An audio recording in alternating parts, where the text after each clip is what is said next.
I'm not interested in superficial solutions.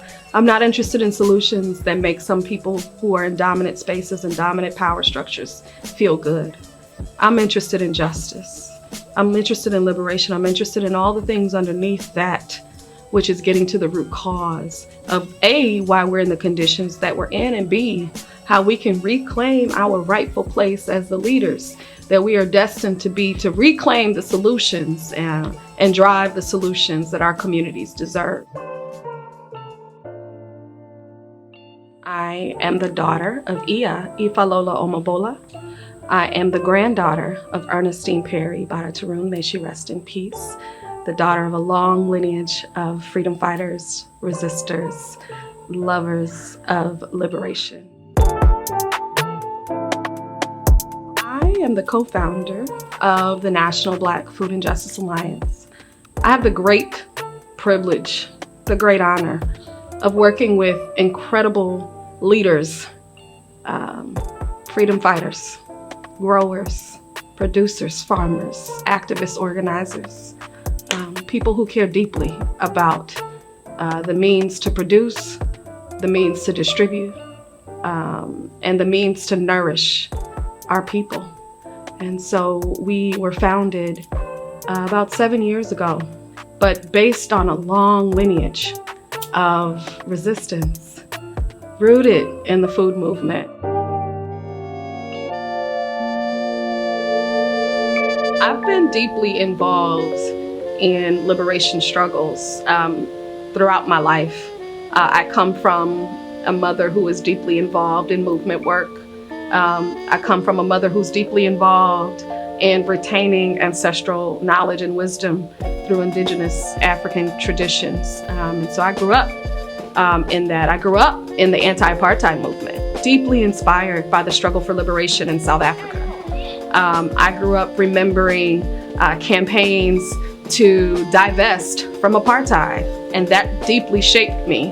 And so I've carried that for so long. So when I was younger, or a young adult, I had the opportunity to go and live in South Africa. And I was deeply interested in the land struggle there in Southern Africa, so South Africa, but also Zimbabwe, Namibia, Mozambique. Very interested in that for a long time.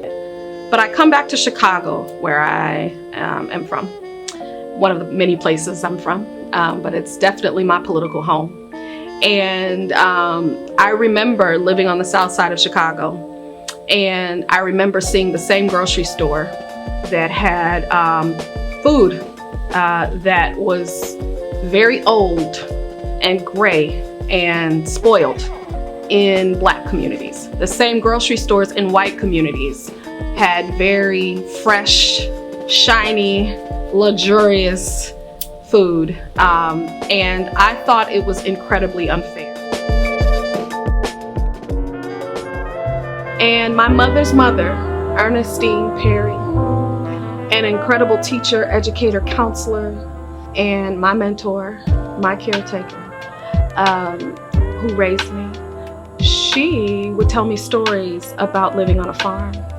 And I realized I grew up in the city, and I wasn't connected to land and farming growing up. But I found out I come from that through my grandmother, and she would tell me incredible stories about growing up on the farm. I found out that her mother and her father had very successful fruit businesses.